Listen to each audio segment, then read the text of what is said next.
Telangana RTC ఉద్యోగులకు ప్రభుత్వం శుభవార్త ప్రకటించింది. రవాణా శాఖ మంత్రి పొన్నం ప్రభాకర్ 2026 నుంచి డిఏను 2.1% పెంచుతున్నట్లు 50.7% నుంచి 52.8%కు పెంచినట్లు తెలిపారు. ఈ పెంపు జనవరి 1, 2026 నుంచి అమల్లోకి రానుందని, గత 3 నెలల బకాయిలను సప్లిమెంటరీ బిల్లుల ద్వారా విడతల వారీగా చెల్లించనున్నామని వివరించారు.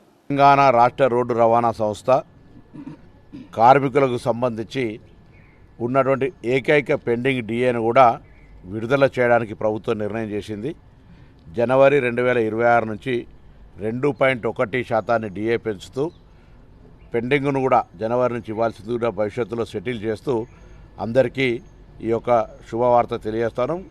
మొదటి నుంచి కూడా సంస్థ 3 ప్రధాన అంశాల మీద పనిచేస్తూ ఉంది. తెలంగాణ ప్రజాపాలన ప్రభుత్వంలో ఒకటి కార్మికుల సంక్షేమం 48.6 నుంచి ఇప్పుడు 50.7%కు పెంచడం జరిగింది.